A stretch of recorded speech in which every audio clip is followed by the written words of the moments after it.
so I just finished watching part 6. Despite my reservations, it ended on a high note, and somehow I do think this is better narrative-wise than the manga. But that's probably because I already know the story is going to be sad, so I just focus on the powerful parts, or in other words, the action scenes. It got me thinking after that how Araki keeps making amazing character development for kids. But I don't see them being talked about that much. It's either the villain or the main fighters group, which is a shame, and that's why I'm here. It may be because people just see them as either a anime character or kid character, or both anime kid characters who are known to be secondary and or annoying. They are crybabies, have no determination, and would typically drag down the main characters. And I kinda get that at some point. But again, this is Araki we're talking about. And to be honest, I kinda prefer it this way. Because we're being introduced to characters who are a literal child. Of course, they are going to cry, they're selfish, and more so, childish. This, although makes them annoying, also makes them believable. Especially when compared with the likes of Jotaro, who is 17 when he starts punting people. Also, very badass in his years and more to come. But on that same note, I guess part of the fall came from the story itself. People who follow JoJo expect characters that are badass from the very beginning. Jotaro didn't have significant character growth because he already has a solid character. Joseph did grow, but his character still ended up being playful and lax, where only his knowledge and wisdom did grow. So, when you're shown a character being annoying, you kinda expect they are going to be annoying till the end, then sweep them under the rug, with the exception of Koichi. Where does this tie into Hayato and Emporio? Well, they are kids, literal kids at the age of 11, with a real kid-like character. Go get your young cousin, or maybe, if you're old, your niece/nephew and see how they act. That's how young Hayato and Emporio are. And although I've been talking about the character, it's just the cherry on top. The cake is that they are thrown into this violent, traumatic world that they barely understand. Even in Western media, when we have young characters, we always end up getting them either characterless or just straight up another protagonist in the making. Don't we make our own destiny and stuff? Yes, their world is also fucked up, but you ain't gonna find them actually being shitheads, literal crybaby. The main character is a young kid with high capabilities, but rejected by their peers, so they go ahead and show them that it's them that need to change. Kinda pissing on those that don't have abilities, don't you think? Again, this just further devalues the realistic characters like Hayato and Emporio. If characters in this other media can be super cool and badass, why not these two? And because of how important first impressions are, people just brush them off as support characters. But them being realistically annoying isn't the main reason. It's merely a starting point, and I just went on a huge rant about why it's important that we start there. We get there when we get there! Let's move on to the characters. The first time we met Hayato was when the Kawajiri family was introduced. And at first, he looked so unlikable. But that goes to the whole family. Her mother, Shinobu, isn't really what you would call the best mother ever. Same with Kosaku, according to Shinobu. And at that point, you really have to wonder, is it really the fault of just one person? Is it really Hayato's fault even though he's just a kid that's born to a family devoid of life? Or is it Shinobu who has never experienced love or excitement in her 30s years of age? Like, tell me you'd respect... Oh, wait, respect is the wrong word. Would it be love? Okay, tell me you'd love your mother, as in, this is the best mother ever and I will do anything to make her proud, love, if your mother is like this. あいつが帰ってきたわ。あら、帰ってたの。ちっとも気づかなかったわ。それしかないの。でも好物だったわよね。頭に来たかな。怒る勇気があるなら怒ってみな。If you say you would, you're lying. Or you're too cocky. Eat shit, asshole! Fall off your horse! I have no qualms against Shinobu like mothers, but in all honesty, I wouldn't be able to love her. On the other hand, if we talk about great mothers, on the same show, Josuke's mother would take the spot. I wouldn't miss a day not having fun if my mother is... Oh dear. It's always easy to point fingers, but I'm betting that the collective answer for this, if we're doing an actual research, would be almost random. No clear winners or losers, because people's backgrounds are different. There are kids who grow in similar household and turn out fine, and there are parents who love their family so much every day is always fun. That went out too long to just establish that, yeah, their whole family is shite. Everyone's at fault. Hayato is a bit weird, sure. He planted surveillance system to monitor his parents even before Kira. But this could be tied back to a non-loving family. Anyway, the beginning doesn't matter. He's just a weird kid, that's all. What matters is next. He found out that his dad is acting differently. And this discrepancy grows when his mom, Shinobu, also acts a lot more lively. So he did more weird stuff, like stalking his dad, to the point where he tries to snoop around his stuff so much. And in that investigation, he found out that his dad is a monster who can exploit people effortlessly. He also heard the man posing as his own dad say stuff like, "If Hayato or Shinobu ever finds out, I will need to kill them."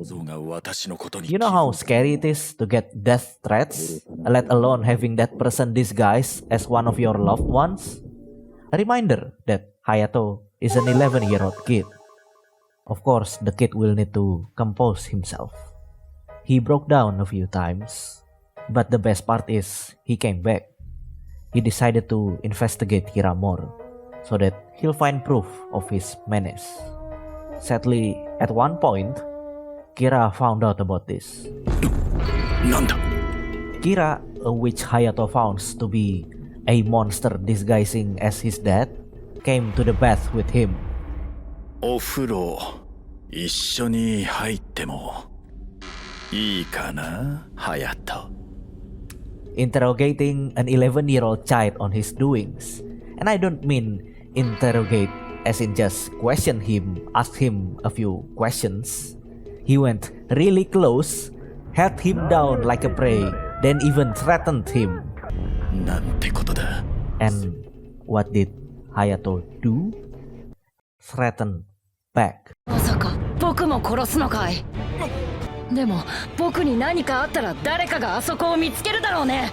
This kid, ooh, I like this kid. In his own words, ママにも手を出させない。 means that the kid still loves his mom. I did say love is a strong word, but I cannot think of anything else on why he would still try to protect his mom. All despite what already happened, despite not getting enough love throughout the years, and despite knowing he's face to face with an abominable monster beyond his own comprehension. Sadly, we all know it didn't end well. Kira is too strong, He killed Hayato and that's the end.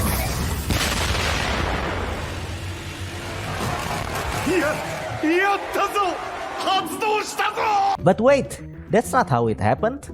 Kira manages to acquire a new power, blah blah blah, Hayato is alive again, as if he just didn't get killed the night before. From then on till the morning, Kira didn't make any move. So Hayato thought he had already won. And oh boy, how wrong he is.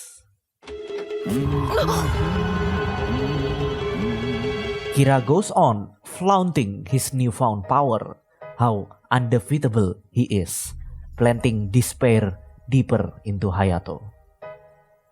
But this instead leaves him with one single hope.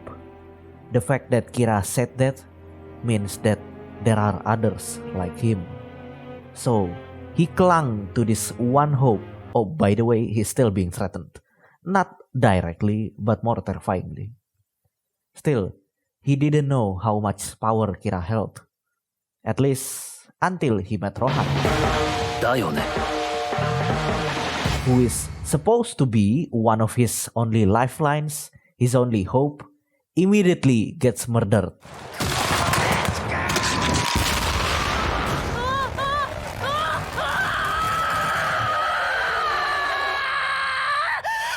Then he knows how powerful Kira is and how whatever he does will end in naught. A reminder that this is an 11-year-old kid who watches a man combust and dies in front of him.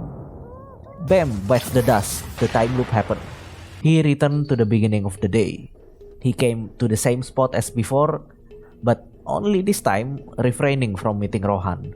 Thinking that this will change fate, Kira came and, as if mocking his effort, explained that once fate happens, no matter how many times the day loops, it cannot be changed. Rohan ended up being killed again, thus revealing that whatever Hayato would do, it's all truly useless. Not only is he powerless against Kira, but also he has become his ultimate weapon, as if he is the one that killed him. Hayato plunged once again into despair. And all of this only benefits Kira, his own enemy. But his despair isn't over. Here comes the best part in his story. Hayato bumps into the whole gang, Josuke Okuyasu, Jotaro, Koichi. He knows for a fact that they are his own hope. They are able to defeat Kira. However, he cannot tell them that fact. His hands are tied. He will instead be the one to defeat the gang for Kira. So, one way he can manage to make sure that the gang will be able to defeat Kira is if he doesn't act as a weapon to them. Since running away isn't an option anymore, he decided to kill himself. This is insane! He's a fucking 11-year-old and he has enough resolve to end his own life for the greater good. This right fucking here is the peak of his character. Not because it's cool or it's righteous, no. Because he knows the weight of his action and still went with it. So many days of desperation all led into this moment.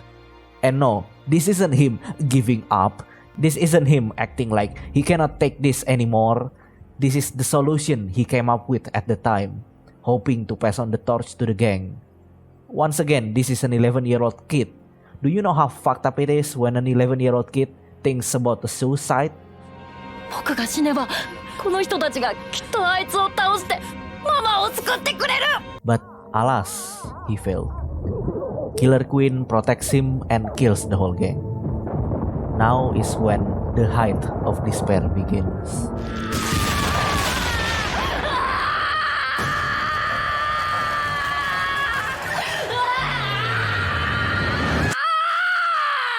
The day resets and he breaks down. 防げなかったあの4人も攻撃されてしまった Knowing his only hope has now truly been crushed. That whatever he tries to do, it will end up with the villain winning the fight. All in the name of Kira Yoshikage.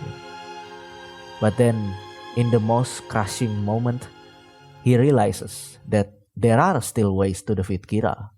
He, an 11-year-old kid, determined himself to kill someone. He planned his attacks, the timing, the place. He used bites the dust to his own advantage. His knowledge from the previous days, from the many looping nightmares to beat Kira.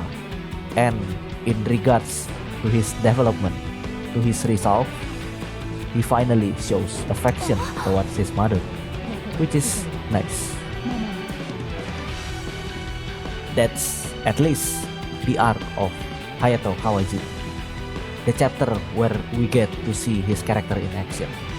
And interestingly, the best part only happens in 2.5 episodes. And in those 2.5 episodes, we get to see an 11-year-old kid have his own hopes and dreams crushed over and over, break down time and time again. He watches a man die because of him, and at one point tries to end his own life. And all that happening over and over in a time loop that he cannot break out from. All for the sake of the monster that threatens his and his mom's life. Moving on to part 6, Emporio. To be honest, at first when I read it, this part is my least favorite so far.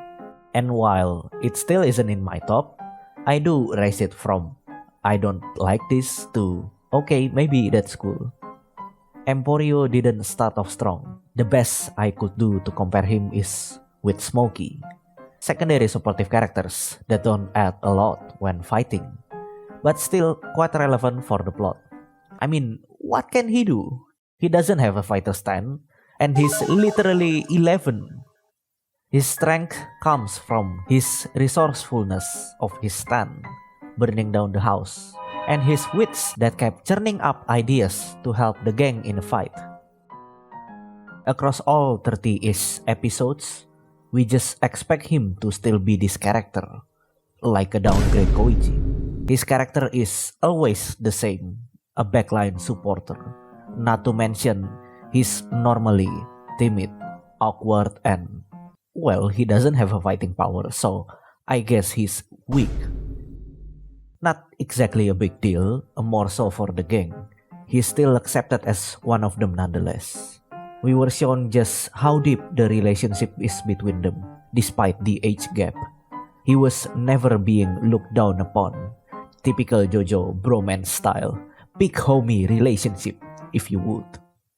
And at the same time, I think he appreciated their company, as he was alone for all he knew. He grew up alone in a prison, not having a friend or parents, hiding in the shadows, using his stand as a means for survival. But the gang knows, or at least I feel like they know, that Emporio is still a kid, an 11-year-old kid. There are just some things that they don't, or I guess, they try to keep Emporio out. Not out of distrust, but because they care about him. Again, at least that's what I feel. Which is why the weight of the last episode is so heavy. This is the collection of their connection, of their trust, of their hopes. The gang, Jotaro included, faces off Pucci, who has already perfected his stand, made in heaven. Even Jotaro's time-stopping ability is useless. One by one, actually almost instantly, they were defeated by Pucci, even after trying many times to outsmart him. And I'm not just saying they are KO, they're dead, almost in the most gruesome way, and they cannot reincarnate to the next world. Like before, against an indescribable monster that is Pucci, looming over his own back, what power does he have? What power does an 11-year-old kid have against a man who could not only instantly kill his whole team in front of him, but also control the reality itself?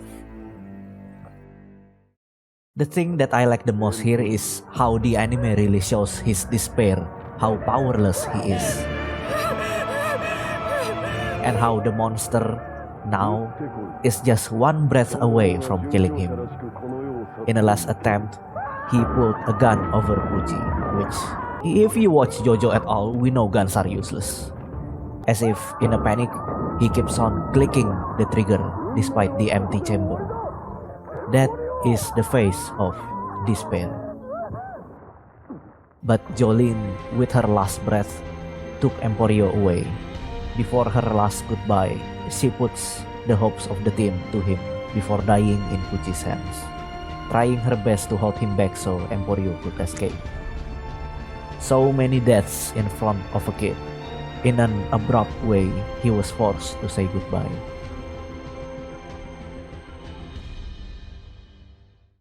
A reminder that this is an 11-year-old kid.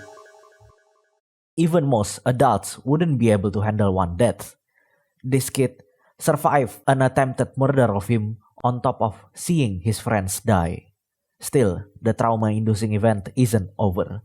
Pucci is still targeting him. They're both now in a new universe, where everything began. Emporio sees the exact scene when Jotaro came to take Jolene away, except they're not Jotaro and Jolene.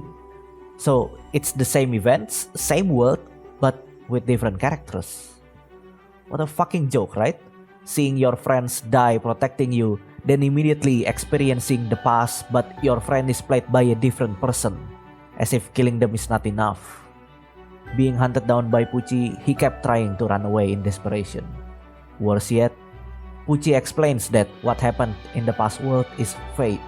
He will go to his room and Pucci only needs to walk there slowly. And he ended up going there, just as Pucci expected. Every time he tries to stray from that path, the world, as if alive, stops him from doing so. With his back against the wall, his only path is into the room, and that is an obvious death trap. And you know what he did? In the most moment of despair, in his last seconds, you know what he did? Carried on the Joestar legacy. あんたは希望 He put himself into the room, obstructing both views, while pulling up weather report disc onto himself. Pucci, in an attempt to end him, punched the disc inside and... Whoa, look at that look! That resolve! So in that split second, Emporio composed himself, reminded him of the sacrifices of his teammate, and managed to outsmart a literal god. And to further give him more credits, Weather Report is a very powerful stand. Its abilities are beyond complex, ranging from the basic weather control to miraculous stuff like turning people into snails. Emporio managed to host the stand to overfill the room with only oxygen, rendering Pucci immobilized. I'm probably sounding like a broken record, but that, as a kid, is insane. To gather that much resolve in the face of death after seeing firsthand what despair is like. 11! I would have gotten trauma from falling off a bike. And we're not done, no. Beating Pucci may mark the end of this fight, but the next one is what I personally think the most heartbreaking one.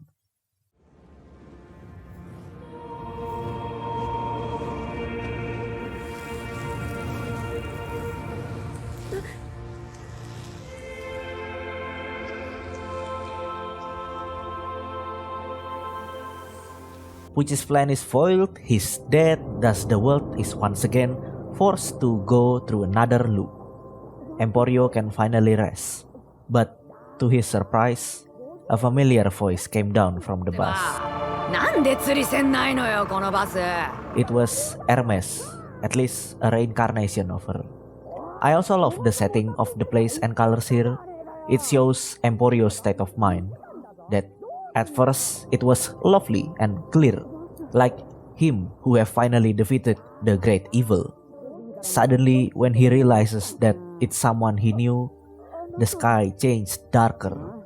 It then rained, which actually also follows his heart that realizes that all the sacrifices were paid off, that it was not all for nothing.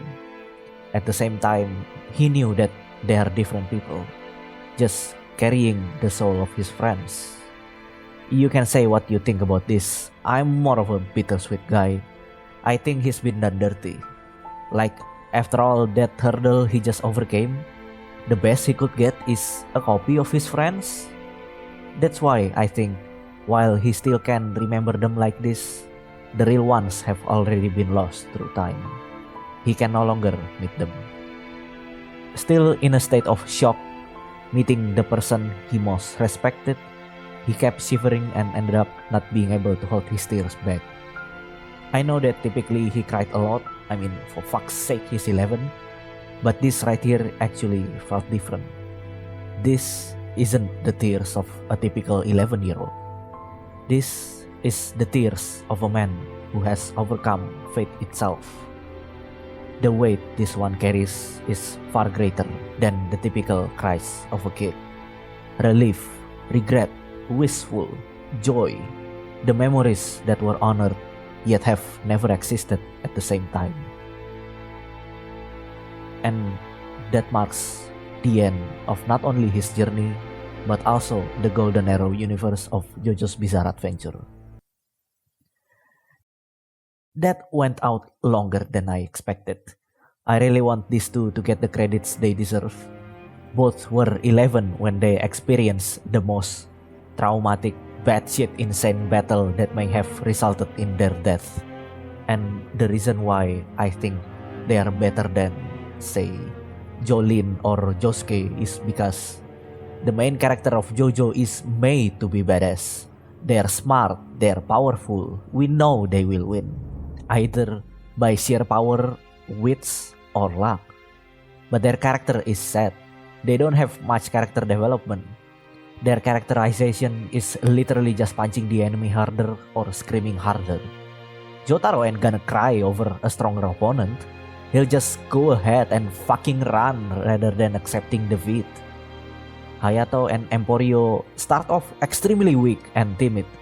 We don't see much from them. They cried a lot. They lose a lot. But they learn. They use their shortcoming to be better. Despite being thrown in an unfair world, they kept growing out of sheer fucking will.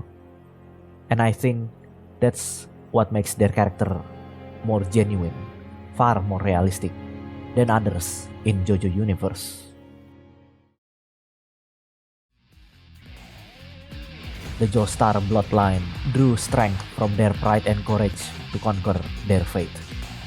They may not be related directly to the Joestars, but for the fact that they conquered themselves, they carry them in spirit.